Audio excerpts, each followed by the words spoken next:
I pledge allegiance to the flag of the United States of America and to the republic for which it stands, one nation under God, indivisible, with liberty and justice for all.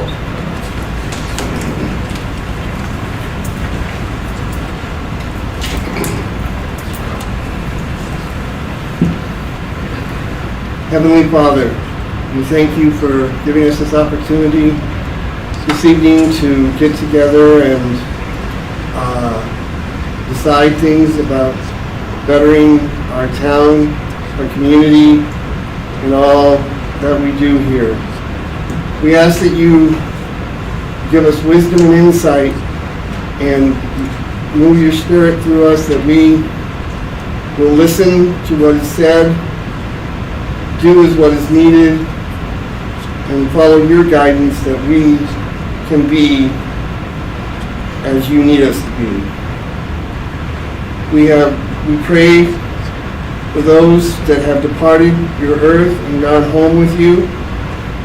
We continue to pray, Lord God, that you bless all levels of leadership with your universal wisdom and understanding.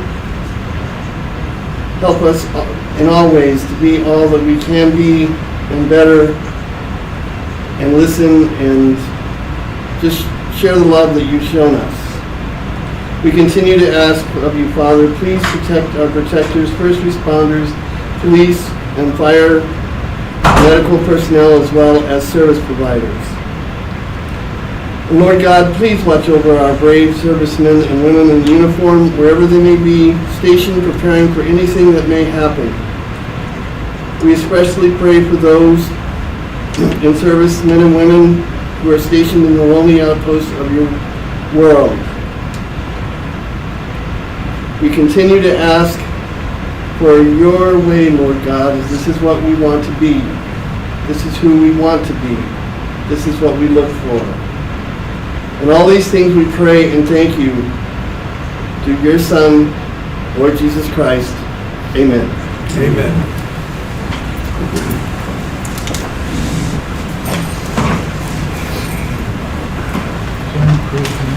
Roll call.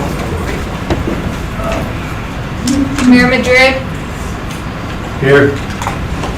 Vice Mayor Gonzalez, Present. Councilmember Medina, Present. Councilmember Moat, Here. Councilmember Ryman, Here. Councilmember Saj, excused, Councilmember Stewart. Here.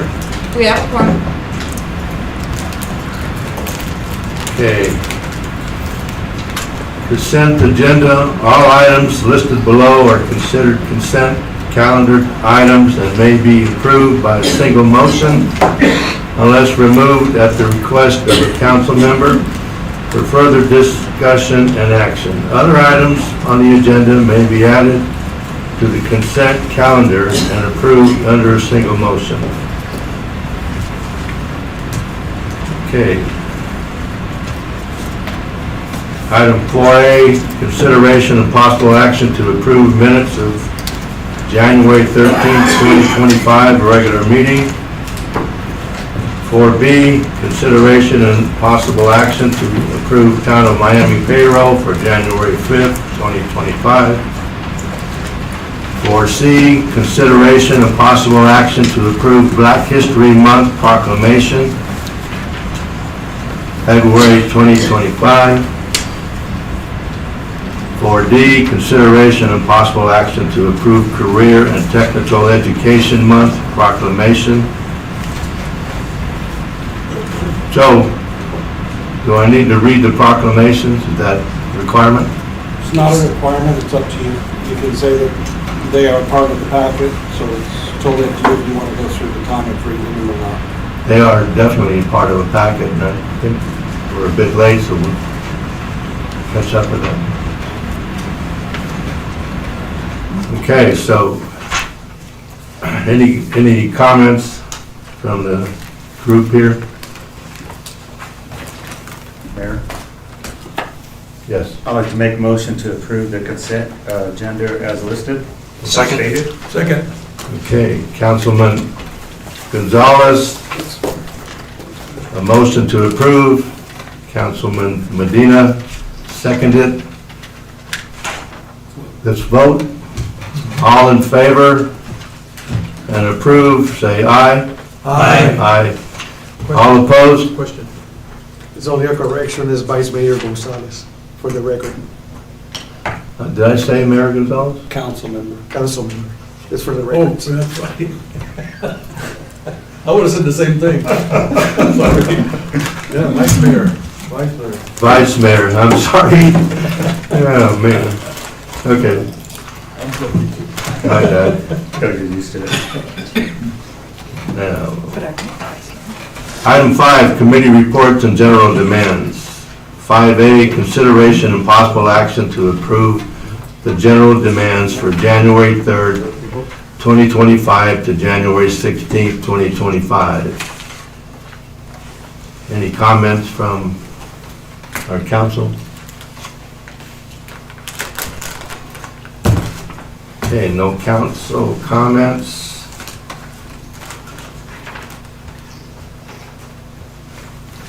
Here to vote. I'll make a motion to approve the general demands for January 3rd, 2025 to January 16th, 2025. Second. Okay, Vice Mayor made a motion to approve. Vice Mayor Gonzalez made a motion to approve, and Councilman Medina seconded. Let's vote. All approve, say aye. Aye. All opposed? Okay. Item 6, reports and recognitions. 6A, town manager reports. Good evening, Mayor and Council. At this time, we don't have a report.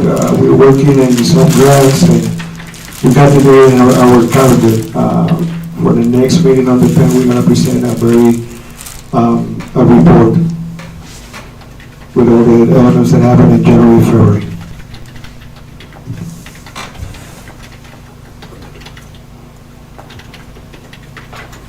Okay, 6B, mayor council reports. I'll start that one with my comments. I don't know how many of you are familiar with the Phoenix magazine, but it had an article in it. They were going after the top 100 restaurants in the state of Arizona. And our El Rey restaurant down the street here was in that group. Very successful in getting into that, and you know, we have to applaud them, because they are the best Mexican food restaurant in the country. I know, because I've been all over the country, and I'm telling you, there was no El Rey anywhere.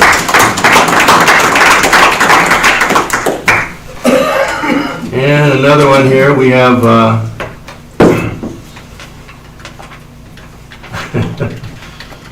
the M Hill Committee. Any of them here today? Yes. Anyway, I heard some of them would probably be showing up. They continue to move forward on what I had indicated in the last meeting. They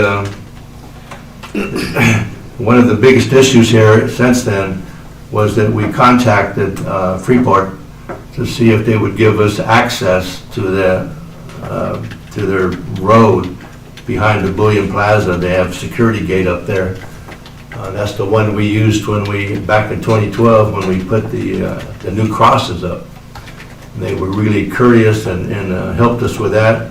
And they jumped in and said they'd be happy to help us again. And not only that, they would be interested in if we needed some help on the monetary side or the material side, whatever it might be, just to let them know, and they would help us. And I know that the leader of the M Hill Committee has called the gal in charge of this Freeport, Robin Huddleston, and they're working it all out. I think Evelyn's helping them with that process, and it looks like they're really going to be a big part of that and we have it targeted for March the 8th to get that in.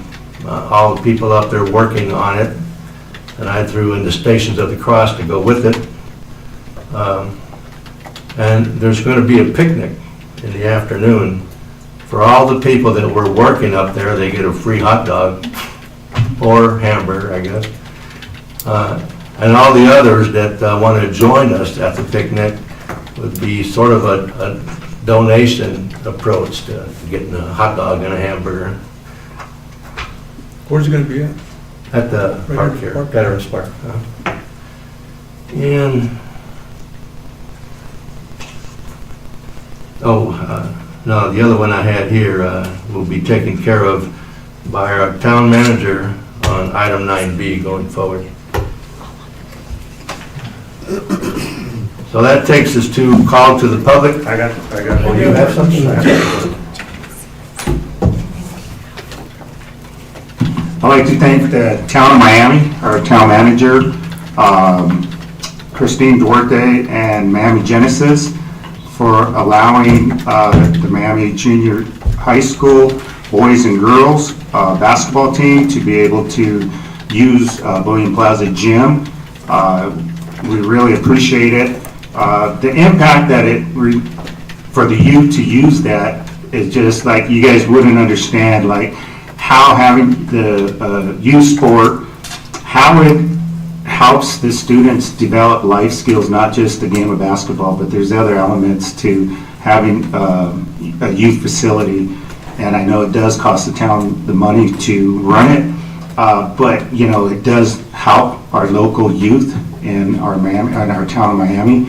And the impact that it does hopefully will make better citizens by having these extracurricular sports. So once again, I want to thank Town of Miami, Alexis, Christine Duarte, and Miami Genesis for allowing us to use the gym. And I also want to make a comment for our code enforcer. Thank you for sending your report in, what you had done. And I like reading these reports because we do get input from our citizens of what's happening, and this is a formal way of I can respond back to them knowing what's taking place. So I've never seen the code enforcer report. This was the first time I've seen that. So I know Ruben's in the out there in the audience. So thank you, Ruben, for submitting that, and it really helps me out with the public to let them know what's happening in our community, in our town. Thank you. I have a question What? for Alexis. I was looking over your pamphlet that you gave me, reports on the pavement improvements, street improvements. Do we have a start date on that? No, like we talked before, He can talk to you after, and we can't get into items that are not on the agenda. Right. This is still under council and Right, but if it's not listed on the agenda, he can give a report on it, but we can't have discussion is the Okay. issue. I have an example of that here. If I may. That's in the agenda. Well, the page is in Yeah. the agenda. But I didn't, On the agenda. yeah, but I didn't make the agenda, did I, Karen? No, Oh, see, that's what I was trying to say. it wasn't on time. Yeah, so we can't really respond to my comments, but I was gonna ask if you guys got a copy of this. At one time, I tried to start a little newspaper bulletin of sorts. It was called the Porphyry. And I'm slowly bringing it back, and it's starting off as a report. And I hope you guys got a copy of this report, because one of the things that, I'll try to summarize it, but I hope Chuck doesn't mind me mentioning his name. But Chuck Broder and I bumped heads over there after Mass, and he approached me about helping him with an idea. It's an idea right now, and that is having a Mardi Gras here during the season. And I told him that it started out with him saying that he would help me with Boomtown Spree. And I said, well, how about we work together? So playing around with an idea right now about Mardi Gras, and there's an explanation in here of what Mardi Gras is, and also bringing back Boomtown Spree Spirit. Okay, a lot of people aren't familiar with the old Boomtown Spree event. That's what makes it kind of hard. So I'm going to try to bring people up to date. We have a website, and I'll try and update that and give you some history on Boomtown. It's been tailored to different organizations through the years, but the original concept was more of a celebration of not so much of mining, but of the pioneers of the time, because it includes ranchers and farmers and the like, and all kinds of ethnic groups. So that's what makes it interesting. So if you were to combine just a little piece of that with Mardi Gras, okay? I've been hearing interest in bringing back the Keystone bed races. Also an interest in some competitive running, and especially up and down the old stairs. And we realize that it's kind of hazardous, but all these things we need to kick around. But if anybody's interested, I have a copy here. And and my other question was to Karen. Karen, deadline. When would be a deadline to submit agenda items? Friday, 10 days before the meeting. 10 days before. Okay, yeah. Want to make sure. Okay, thank you. All righty, and that's it, Mayor. Thank you. Alexis, can I talk with you after the meeting? Yes. At least I got one question answered. Yes. And Councilmember Mo, you can make comments. We're limited on, under the open meeting laws, responses and discussions as I to. understand. So if you want to comment about a certain project or something going on and say, I want to get more information on that, then you're more. Well, yeah, I would like to have the pavement company do a presentation on the future agenda before the start time.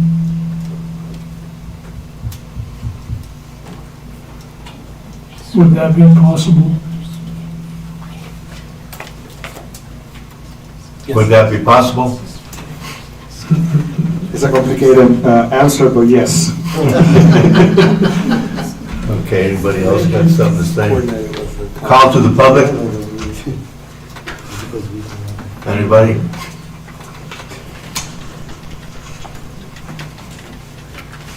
Good evening, council, members of the public. Evelyn Vargas, 506 West Sullivan Street.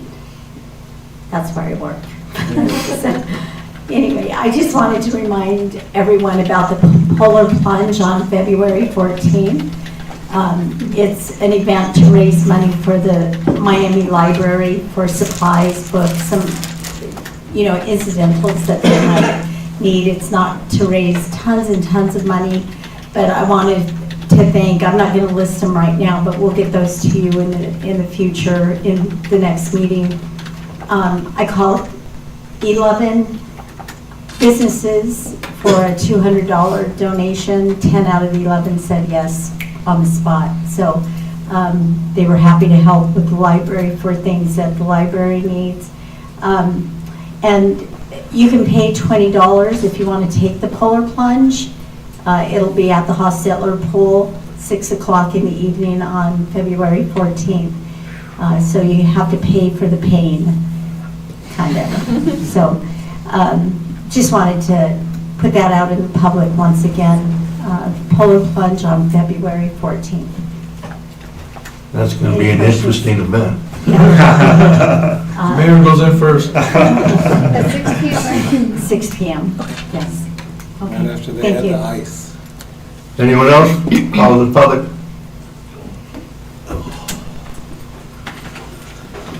Okay. One guy. Hello, Mayor and Council. My name is Lob Instagon, 509 Sullivan Street, Miami Arts Commission. And I'm just kind of coming up to say hi and give you sort of a report on the upcoming adventure called Miami Loco. Miami Local is scheduled to happen here in April on the 11th, 12th, and 13th. And currently this week, we've already received funding from United First, or Arizona First and United Fund, and coming in, there's other grants planned coming in with this. I currently have already confirmed over 50 acts to perform over the 3 days. There will be 5 poetry events and multiple art happenings all over town, and it looks like it's going to be a fun party, and I just wanted to come up and say hi, because we're at a point where I have actually something to talk about. So Miami Loco is coming. It's going to be a good party. We look forward to seeing you in April. What are the Thank you. dates? Well, the dates are 11, 12, 13 of April, 11, 12, the second weekend in April. Looking forward to it.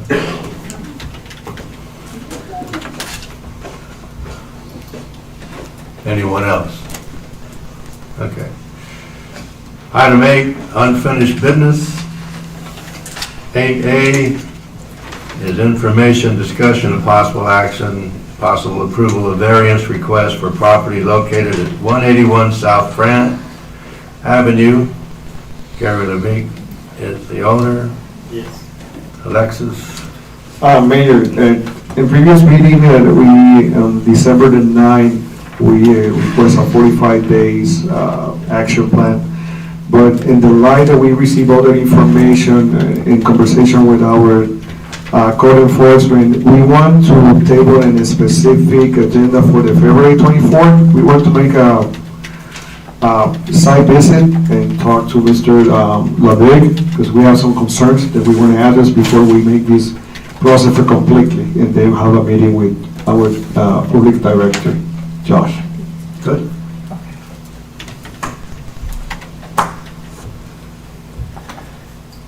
That's on me now? Okay. Go ahead. After, on the last discussion we had, they were really worried about the building being really close, and I was a foot off from the code on the side where the building is at. I resubmitted plans to Josh for giving that foot. So I agreed to what we agreed to that day. To give the 5 feet, yes. So that, I mean, I've done what needed to be done. So but I still, the other side has the driveway, and it's got that, so you guys didn't have a problem with that at all, so I'm just looking for the variance for that side. Okay. Any comments from the council? I got one. And I'm just second guessing, in my opinion. We've had variances in the past, which you're familiar with, and it came back to bite us, so I believe that's why we're being so cautious, right? I'm going to head shake from Alexis. Thank you. There are state statutes with regard to what you can and cannot grant variances for. Oh, okay, okay. But I think Alexis is asking for a motion to table this until the second meeting in February. So moved by me. Medina. Anybody second it? Councilmember Lawler. Councilman? Okay. Those that approve, say aye. Aye. Aye.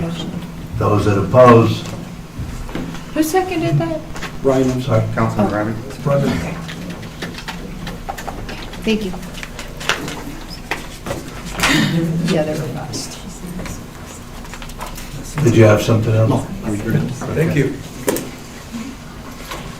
8B, information, discussion, and possible action, possible approval of resolution number 1309, declaring a housing emergency for the town of Miami, prioritizing affordable housing within town operations to create safe, decent, and affordable housing opportunities for all community members. And this is the more meaningful part, urging the state legislature of the state of Arizona to provide the local control for housing and zoning decisions to be made by the municipalities. In other words, bring back that power to the cities and towns across Arizona.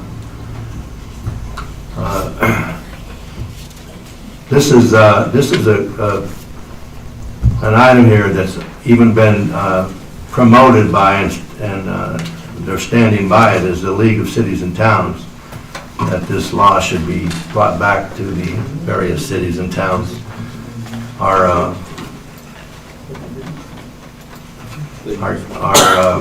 attorney, Joe, went through that, the first one that we got from them was rather comprehensive. Took it from 13 pages to 2 pages. That was I'm going to read all this, right? No, you don't have to. I don't have to? No. Okay, all the whereases, there's 7 of them, and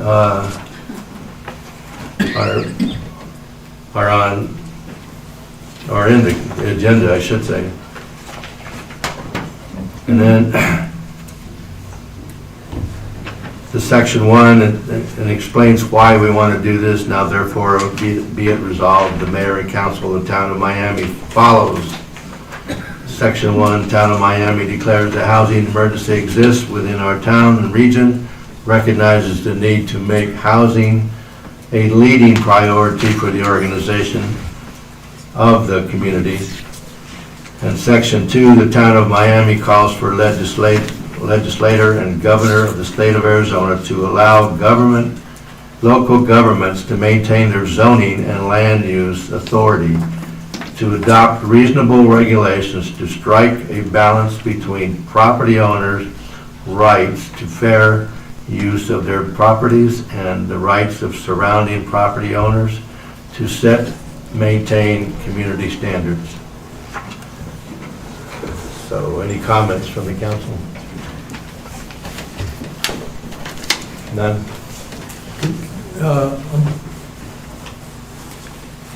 It's a little bit over my head. Can you kind of bring it down to my level, what you're talking about?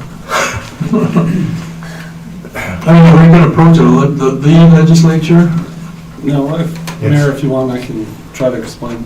Yes, for the dummy here.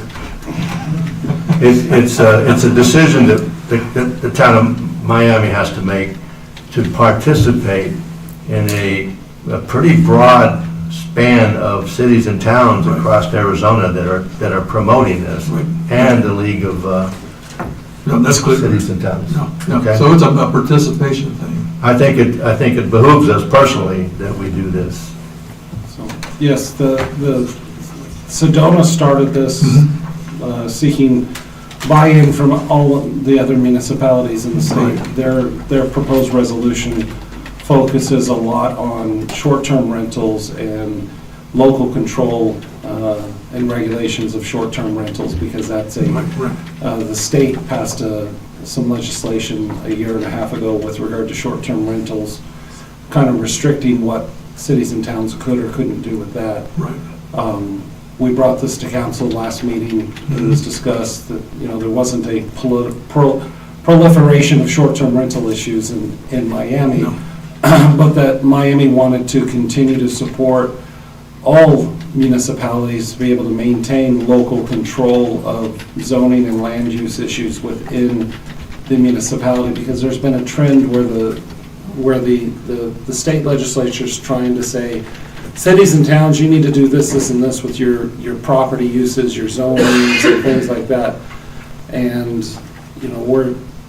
the municipalities are trying to say, look, we understand what the issues are, but those are, what's important and what needs to be done in Sedona is completely different from what needs to be done in Miami. Right. And so those need to be local control issues that the local elected officials are regulating. So this action will be like a letter of support for the resolution? Essentially, it's a resolution in support of that position. Okay, now it's clear. Thank you. Okay, anybody want a motion? Okay, that's item 8B. 8B. It's quite a bit to read, so I motion that we approve the resolution 1309 as written on the agenda. I'll second that. Councilman Medina, motion to approve 8B on the agenda. Councilman Stewart seconded. All in the approve, say aye. Aye. All opposed? Unanimous decision. 9A. Forget the rat. Oh, boy. I'm gonna give you that rap. You do it. You're gonna give me the rat? That'll hurt. All right. 9A, information, discussion, and possible action, possible award of Keystone Stairs renovation project, CDBG number 108-24, bid to accelerated construction, and approval of construction agreement with Accelerated Construction. That's the name of the contractor. Any comments? Alexis? Mayor? Alexis, so when we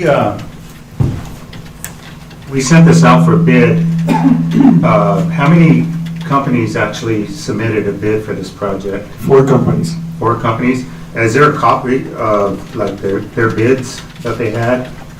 The mayor has a copy of in front of him of the tabulation, all the items, but I can provide one for you. Can you email it? Yeah, if you can email me, I'd like to just see the different, what the bids were on each individual. I didn't know if this was the only company that submitted. No, it was 4 companies. Okay. 3 from the metropolitan area, 1 from the Globe area. Okay, no problem. Could we be included? Yes, like I said, the mayor have a copy right now, and I can present a copy tomorrow via email. Just out of curiosity, thanks. Yes, no problem. Okay, any other comments? And, motion to approve? Any kind of motion? For this one? Yes, we have to sign the contract. Oh, yeah, yes. I got behind. I'd like to make a motion to approve possible award of Keystone Stairs renovation project CBDG number 108-24 bid to the construction company Accelerated Construction and approval of the construction agreement with Accelerated Construction. Councilman Medina, motion to approve. Councilman Mo, seconded. I got more questions. All, No question. I got another question. sorry, go I ahead. got another question.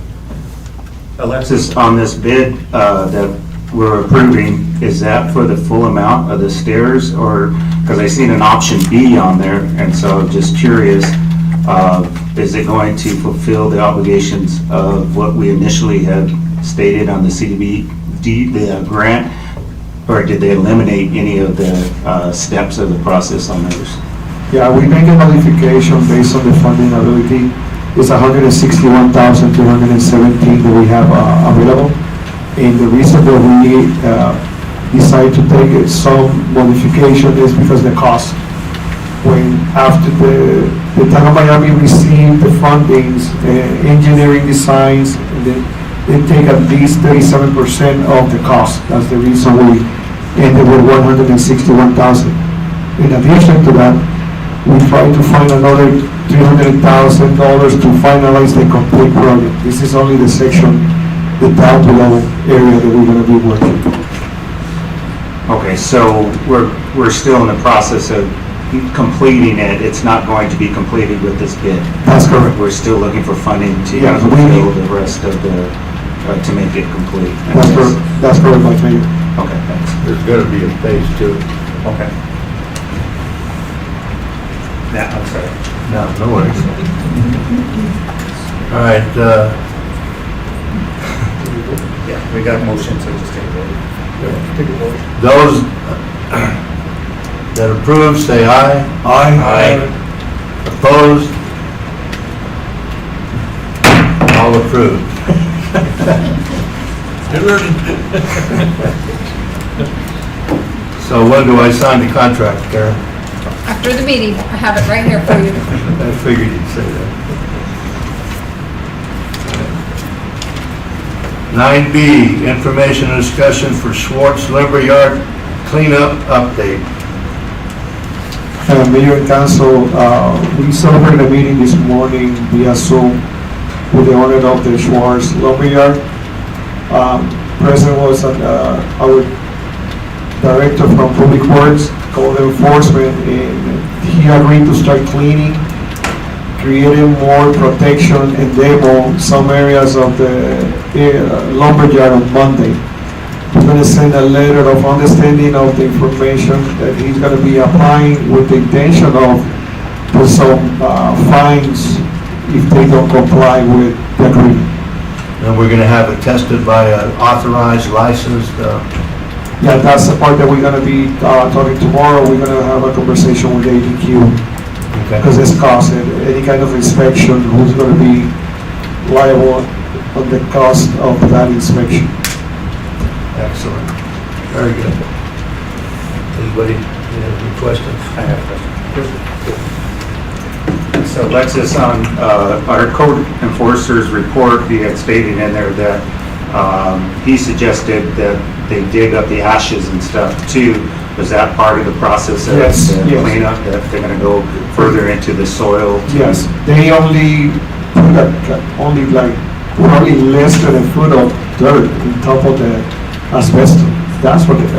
And the reason that we talked to them today is because it started raining, all those elements are going to be running by the sidewalk and the sewer system. Okay, so that's gonna be addressed then, so they'll hopefully take care of that. Yes, that's correct, my son. Okay, thank you. Alexis, where will the impacted material be moved to? They have Councilman, they have an active permit with the Apache Junction top area that is the only, they allow that kind of element to be transported, not local. In the past, they kind of did stuff like a mine with their approval. No, but this time we need to follow some regulation from ADQ, APA, and George was a key person on that. He need to have an active permit from, where's the? It's the Apache Junction landfill. It's a privately owned. Yes, it's a private landfill in Apache Junction that is only for waste, that kind of waste material. The buildings that are on that property are coming down, right? Yeah, the building that is in the wood, when you face on south, on your right side, left side, I'm sorry, they're gonna be going down. And the metal as well, all those metal pieces that are still standing, will they go down as well? It's, I just kind of thought. What are you saying? That, you mentioned the buildings. Yes. If you're gonna make a comment, you need to come up and state your name. For the record. To the podium so everybody can hear you.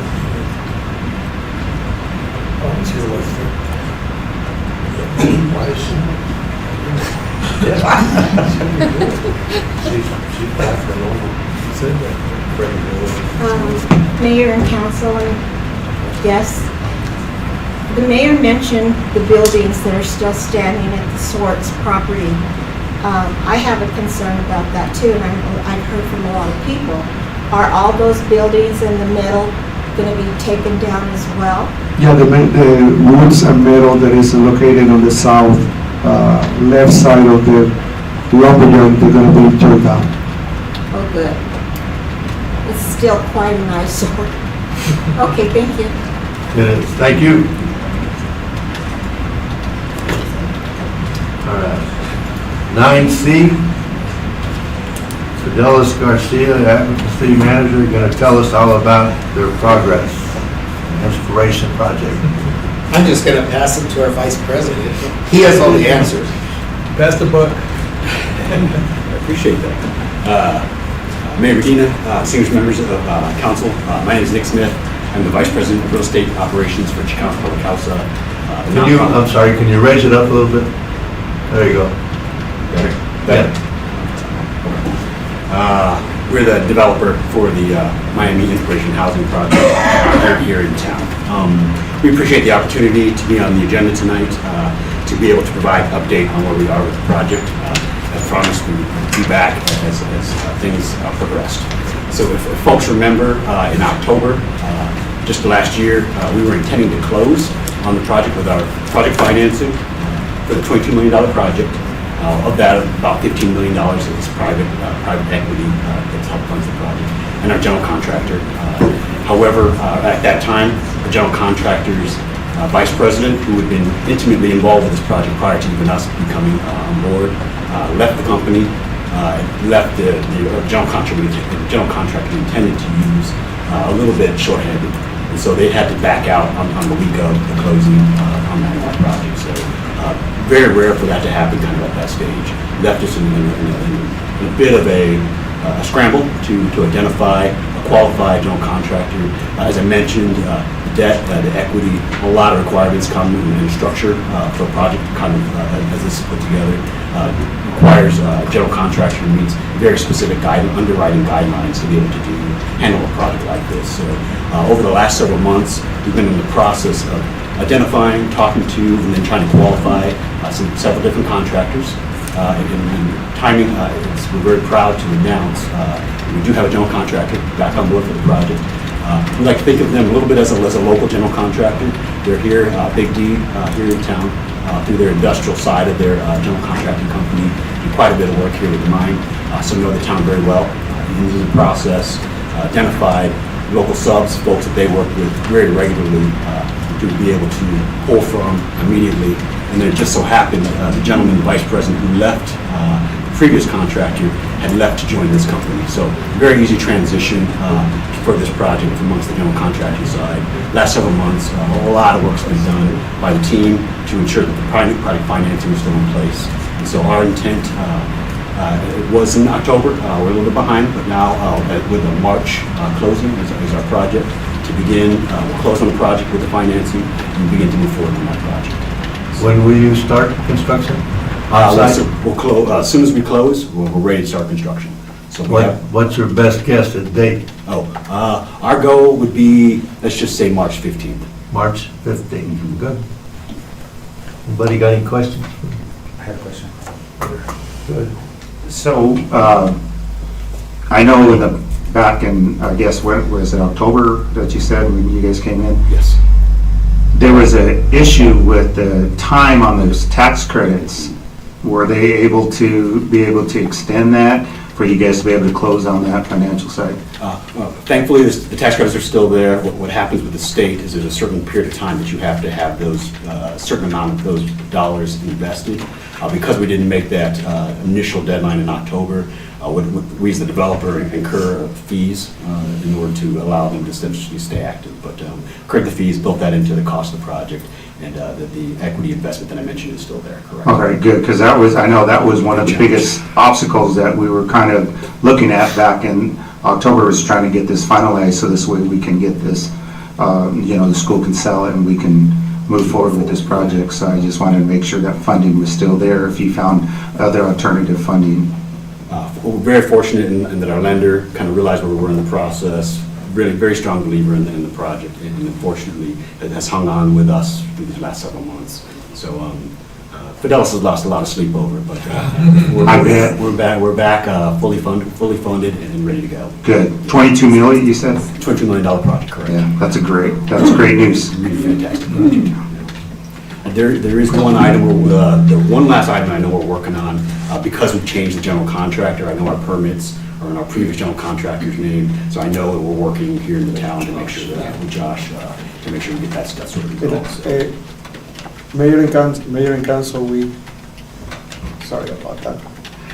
We have a meeting this incoming Friday with the contractor already regarding to that topic at 9 o'clock. It's coming Friday at night? Yes. Good. Here? That's correct, Mayor, here. Thank you. And the question I have is, my constituents that talk to me keep asking about the purchase of the school building, and I tell them what I understand is that once you have the contractor, then you move on. Will that happen immediately or after a period of time? The transfer of ownership of the school is part of that closing. So in order to guarantee the funding with the lender, they essentially use the land and the building as collateral for that. So the closing, the acquisition, and the transfer all happen at the exact same time. Once you get a contractor? With contractor is part of that closing, correct, yes. Oh, okay. And then, but that'll take a little bit of time? I mean, that's where we're kind of in full speed right now. So our goal is by March, so okay. the process is already begun. That's, okay, okay, I got you now. Yeah. Thank you. Anybody else? Any questions?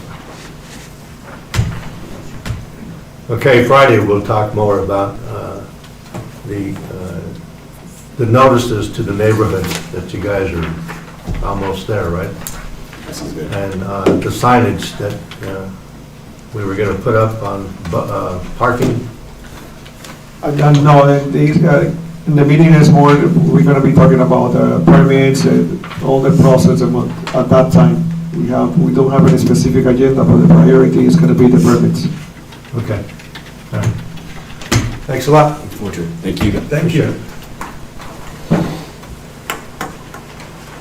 Okay, 9D, information, discussion, possible action, possible approval of closure of Sullivan Street from Miami Avenue to Cordova Avenue on Saturday, October the 4th, 2025, for the Town of Miami Mining Expo event. Have that. Excuse me, Mr. Mayor. Mr. Mayor, a question for Joe, please. Joe, I'm part of this committee, and I'm wondering if I should recuse myself from this discussion. Which committee? Is it a group, Which- a formal? For this agenda item. Is it a formal organization? It's just an event committee, It's an event, a town event. and your business is involved?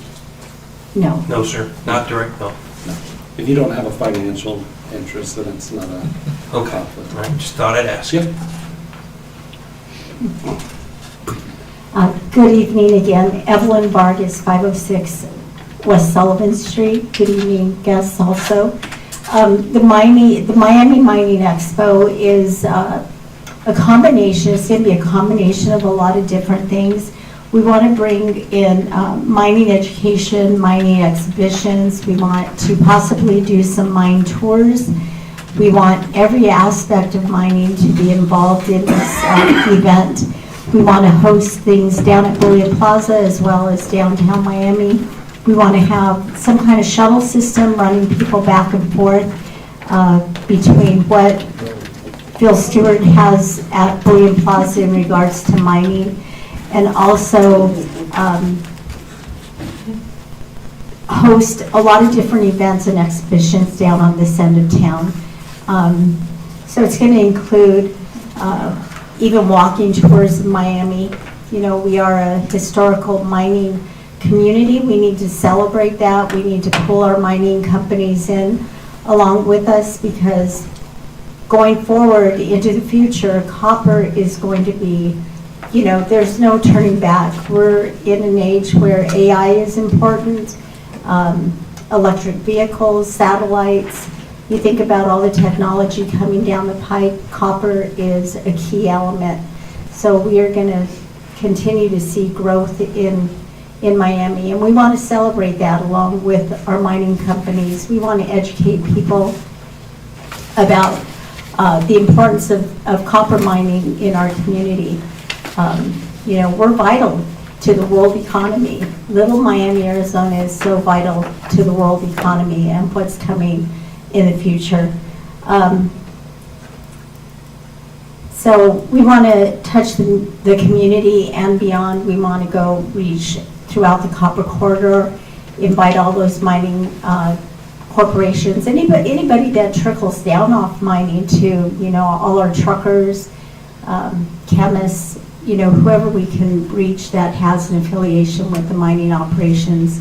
We want them involved in this event. And that's why we come before you guys, so that we can close down Sullivan for this event, because a lot of our activities are going to be happening in front of the Veterans Park, and then all our vendor booths are going to be in front of Town Hall all the way to Miami Ave. Okay. Would you like to hear a little history? Mining history? A lot of this is in defense of all the old timers that were harassed because they didn't go to World War II. including my grandfather, it really bothered them. They tried to enlist, but the government would not let them enlist. They were more important here for the war effort as minors. As a matter of fact, a lot of new community members came from the outside to help man these jobs that some of the miners did get to go. But if you recall, Patio Park, there were homes there. Do you remember the homes that were there? And then across at Nichols, there was homes over there. Well, those homes were built by the government, government homes for the people that were going to come work for the mines. So you might add that little bit of history to your program, give them a little bit of recognition. Thank you. Thank you. Anybody else? Rumor had it, the first Adam bond was going to be dropped in Copper Corridor. It already was. See that big kid? Okay, thank you. So, Hey, Dan. Council action is We're required. going to set off an atomic bomb underneath Miami. Requires a motion. need a motion to, Maybe that's where it is. I'll make a motion to approve item 9D with approval closure of Sullivan Street from Miami Avenue to Cadover Avenue on Saturday, October 4th, 2025 for the Town of Miami Mining Expo event. Second. okay, Councilman Gonzalez approved 9D, Councilman Medina seconded. For the record, Vice Mayor. Vice Mayor. I'll get that, son. You're good. What happened to sit right here? You nudging him? Yeah. Hey.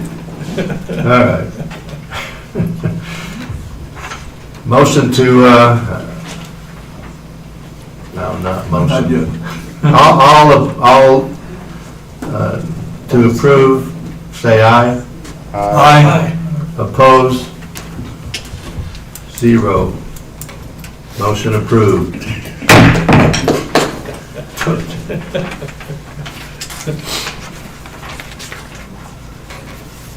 Okay, 9E, information, discussion, possible action, possible approval of extending the ASU Project Cities Agreement for an additional 2 years. Alexis. Mayor and Council, in continuation of this partnership that was introduced during the Mayor Gonzalez administration, the Town of Miami is seeking the extension for 3 years of this great partnership. We received funding from FMI to the continuation of this opportunity. Is it 3 years or 2 years? 3 years. We start in 2022, June 2022. It says 2 years here. Yeah, 2 years? Well, the agreement that we are seeking approval is for 2 years. 2 years, Oh. okay. Yes. Any comments, discussion? No? Yeah, I have a question. Good program. Go ahead. If I heard right, you said no, there's no additional costs that are not covered by funds. Yeah, we received the funds already from FMI for Okay, these they've 2 already additional been projects. paid, So this is just extending so they can finish their study? Yes. Okay. Second issue here is, this is developing a community plan, as I understand it. We've already gotten 2 or 3 books. Yeah, we're going How for are it. we incorporating that in our proposed planning? It's going to be in there. It's going to be in there. Because if we're not going to. That's a very important What's and high priority project. Okay. Did that answer your question? Yep. Okay. We're not going to miss that one. Councilmember Raymond, we're going to receive the Ford program this incoming February, the last week of February is going to be ready, the number 4 project that we work with ASU in the Town of Miami.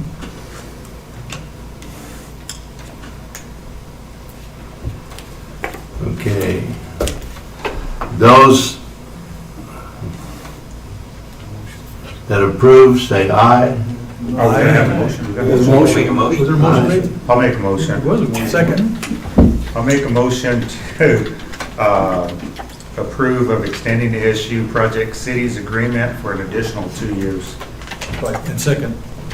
Okay, motion, Vice President. Vice Vice President.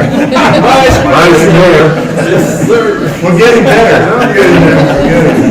Vice Mayor made a motion to approve. And Councilman Medina seconded. All in favor, say aye. Aye. All opposed? The ayes have it. Thank you. Okay, 9F, information, discussion, possible action, information and possible action regarding notice of intention of the Arizona Industrial Development Authority to issue its single-family mortgage revenue bonds. Joe, please. Mayor and council, this is just a complicated, convoluted statutory requirement that they send out notice to all the municipalities in these various counties that they are intending to issue these $150 million worth of bonds. And essentially, you don't have to take any action. You would only have to notify them if you object to them issuing those bonds within the municipal area of the town of Miami. You're saying we object? No, you only have to notify them. You only have to take action if you're going to object to them issuing the bonds. Okay. Go ahead. Joe, on this, since Gila County has their own IDA, are they going to be the ones that's going to be distributing the funds to the county, or does the funds come for those bonds to the town? No, this is separate from any of the county stuff. This is their own separate development authority. Okay. So the town's not getting any funds out of this. This is just them being able to issue these funds for low-income mortgages. Okay. Anybody else? No comments? Any motion to approve? Is there a motion? Yeah. According to this, there's a motion. Oh. Yes, I got it. Okay, move to approve,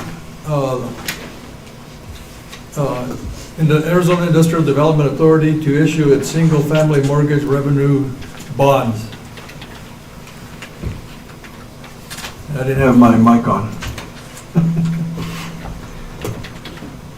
Go for a second. Any motion second? Point of order here.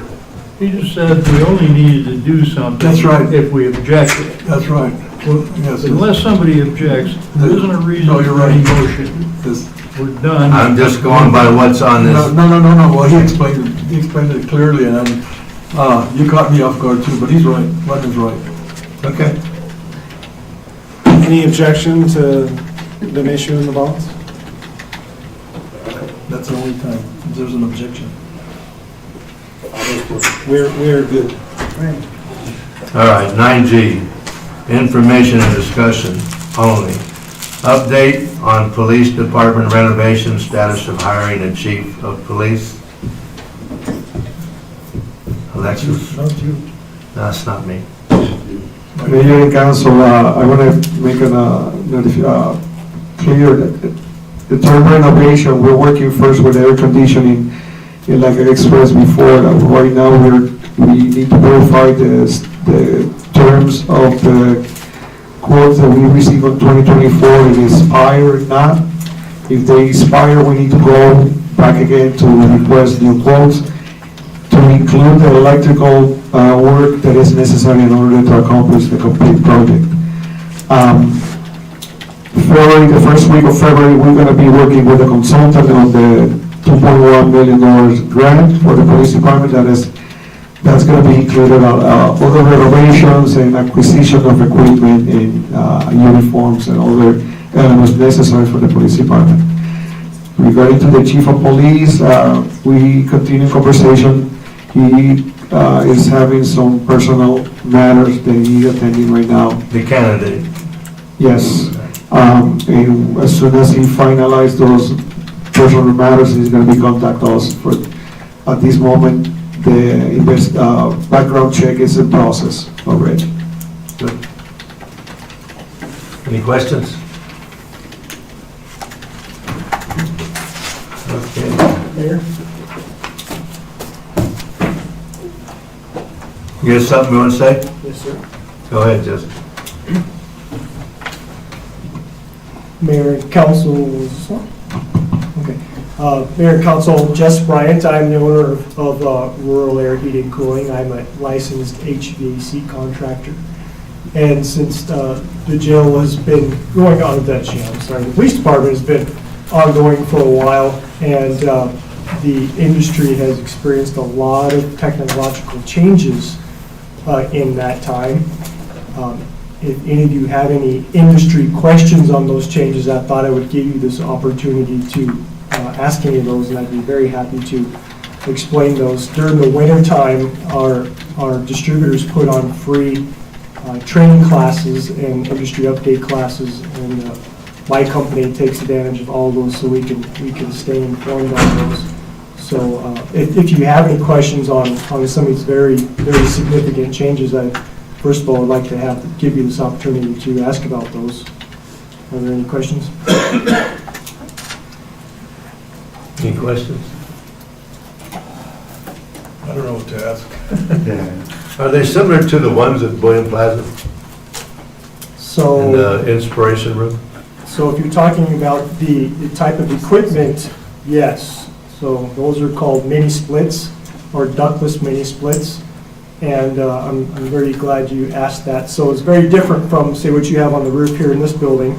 I generally refer to those as conventional equipment. It's either a package, gas electric, gas furnace, electric air conditioner, or package heat pump, which is both heating and cooling is run by the compressor. So you have air conditioning for cooling, and you reverse that process for heating. So for these mini splits, they are a wonder of technology, super complicated that I usually am having to call tech support anyway to work on these darn things. They're so technical. But it's not one size fits all, and it's not one is the same as the other. One thing that's kind of difficult on those is that they're so widely available. For some reason, whereas like a unit like's on the roof here of this building, you have to have a license to buy that unit, which I have. You could, like any one of you, anybody here in this room could go down to Home Depot and buy a ductless mini split from Home Depot. But what you're getting is not a very high quality item. In fact, I run into a lot of people who are going down to Nogales and buying them extremely inexpensive. But they're also extremely inefficient. They don't have the same efficiency laws and regulations there. They're technically not supposed to install them here, but people do this sort of thing too. So on that, I give you buyer beware that internet brands, you can buy them off of Amazon. You're not getting a contractor brand. You're not getting the reliability. You're not getting the warranty. You're not getting the technical support. You're not getting the parts availability. A lot of people, unfortunately, fall for that. So be careful with the mini splits, whether it's for your home, for your business, or for your town. And sizing matters, which, you know, I'm trained to understand that. A lot of people are not. And so they go pick something up, they have no idea. And they end up, or somebody, even with the best of intentions, ends up installing something for them, a handyman or so forth, and it's entirely improperly sized for the space. Usually too small, but it can be too big as well. And in either direction, it's going to destroy itself a lot sooner than it should because it was not sized properly. But I want to also on those mini splits show you something. One of the amazing things about these mini splits, and it's actually slowly transitioning into all HVAC equipment, it's called inverter technology. So like the unit up here, you run 220 volts to it and it powers everything, it's AC current. So these mini splits, you take AC current up to them, but its components, the compressor and fan motors, are DC current. So it inverts that current inside of itself using this very expensive inverter board. I want to emphasize how expensive these are. I've encountered them being $2,000 to $500. And these inverter boards, which transforms the electricity from AC to DC current, they are extremely vulnerable to power fluctuations. So that can be power surges, that can be power drops, and that can be power outages.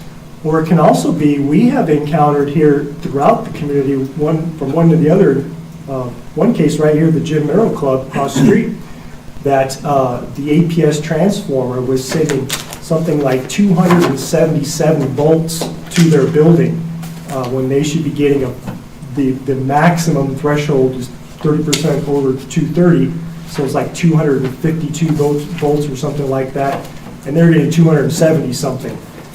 So we had an instance almost 3 years ago now where some of our equipment that we had just installed was damaged due to power fluctuations.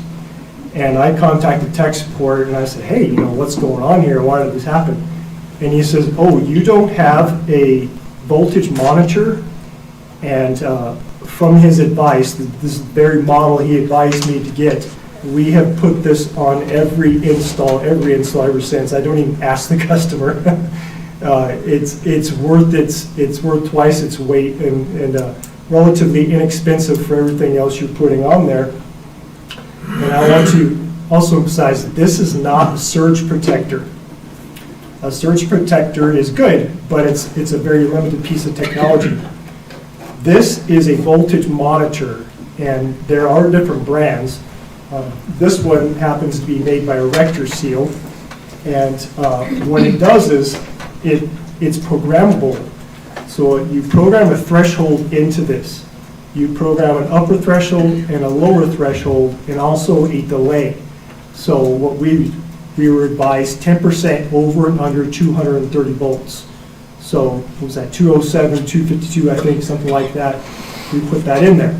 So if at any point it has a real-time monitor and readout of the electricity coming from your panel, from your service panel, your breaker panel, and if that drops below that threshold or rises above that threshold for the time you program it, and we program it for half a second of tolerance. If it experiences that for more than half a second, it immediately cuts power off to the appliance, in this case the air conditioner, for the amount of time, and we program it for 5 minutes.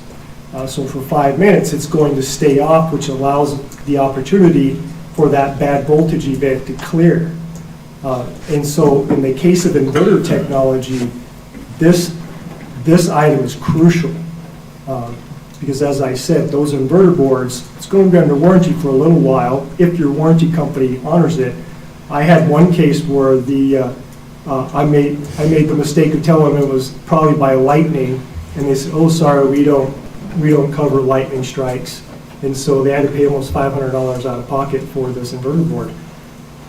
So this thing here costs less than, even at retail value, than your inverter board. It's really mandatory if you're having inverter technology, especially, but like I said, we put it in all of our installs. So just want you to be aware of some of these. The industry is changing very quickly, becoming more technological. It's less mechanical. It used to be called mechanical. It's more technological than mechanical anymore. And yeah, it's not the same as it used to be. One size doesn't fit all anymore. Thank you very much. Very interesting. If Evelyn was here, she'd remind you that it takes copper, some amount of copper in that. It takes a lot of copper. Can you convert them to solar? I'm sorry? Can you convert them to solar building? I am not licensed to do that, but I will tell you that in the case where we originally became acquainted with this, I cannot prove it to you, but I strongly suspect that due to the customer being on solar, that caused the voltage fluctuation, that caused the damage. Because, you know, I don't pretend to be an expert on solar, but my assumptions are batteries go down, cloudy days, maybe it doesn't charge right, you can experience some fluctuations on that. So people who are on solar really definitely need to have one of these on their equipment as well, because power fluctuations are very likely in that case. So in other words, buy your product. Well, be careful which product you buy, but yes, we definitely would like that. But I encourage staff to research the product that is being offered, because the lowest bidder may not be the most qualified bidder. So, just so, if I understand you right, if somebody bought a new refrigeration unit, that board would be inside of that because that's a standard anymore? For inverter equipment, yes. So mini splits are universally inverters. They're slowly introducing them for higher efficiency conventional units, like you'd put on your home, a central air unit, or like on this building, so forth. We did have the displeasure of installing one on a home here, and the home has not liked that machine from day one.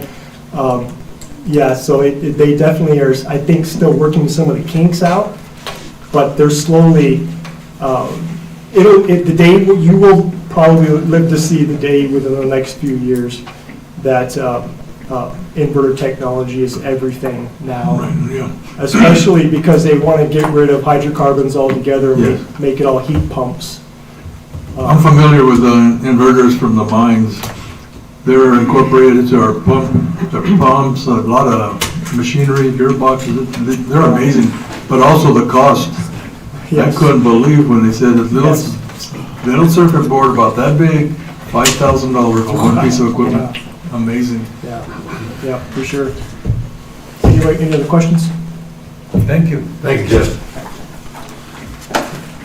Okay, item 10, call to council, future agenda items.